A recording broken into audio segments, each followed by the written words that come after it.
Paul is making mention of something that is very profound. He's saying, I die daily. You have to understand this. In the scriptures, there are mainly three kinds of death. There is the physical death, which is the separation between your spirit and your body, which I've just explained. And then we are having the spiritual death. The spiritual death is the separation between God and a human being. That's the spiritual death. The first one I've said, physical death, which is the separation between a person's spirit and his body or her body. That's physical death. But the second one, which is the most dangerous one, is the separation between God and a person's spirit. That is spiritual death. And the third one is death to self. Death to self. That means this is the kind of death whereby you die to the things that can move you or the things that even gives you pressure. You die to some of those things. You die to some of those things. You die to them. Why? Because you want to manifest. You want to sustain and manifest the fire of God. Hallelujah. You want to manifest and sustain the fire of God. I want you to understand this. Any person that you see that is manifesting or is sustaining the fire of God, they have died to certain things. What keeps so many believers, what leads so many believers hunger, is they are not yet dead to self. They are still more selfish. They are still more selfish.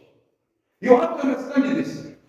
The selfishness is one of the reasons why many believers, they are not experiencing that fire of God. Even they are not getting answers from God. Because when it comes into prayer, it's all about me and myself, my family. Me and myself and my family. That is your nature of prayer. It means you are not yet dead to self. And because you are not yet dead to self, you cannot sustain and manifest the fire of God. This is the reason why some believers, they'll be up to date and down tomorrow. Why? Because according to them, it's when God answers, now they are on fire for God. But if God seems not to answer, now they are no longer on fire for God. Why? Because it's about, oh, God, give me this. Oh, God is about this. Oh, I need this. I need this. When you die to self, you begin to pray kingdom advancing prayers. Father, let this be done for your own glory. Let this be done for your own glory. Not for my pressure. Not for my pressure. Even though my pressure is important, but let this be done for your glory. Hallelujah. Let this be done for your own glory. If you give me a car, you give me a good grace, there will not be just for me, my self-glorification. So that people should know that I am, there's a child of God somewhere, or there's someone somewhere. No, but for your own glory. Hallelujah. For your own glory. For your own glory. You begin to pray even for other people. If we say like in most prayer meetings, let's now pray for maybe the souls of people. People who pray as if now at that meeting. People are not there at all. People who pray as if now they have been poured up with cold water. Cold water has been poured on them. Why? Because according to them, but it's about like myself. When we say let's pray for a good grace, everyone will shout, God, I bind it, I bind it. And this is the reason why most of the people, they are failing to sustain the fire of God in their own lives. When you pray kingdom advancing prayers, what God does is, when God is touching other people, the salvation of other souls, automatically your issues will be sorted out. And that's why one of the best ways by which you can get your prayers answered is by ensuring that the very same situation that you are getting, you are in, begin to pray for other people instead of focusing on yourself. Hallelujah. If you don't have money, pray.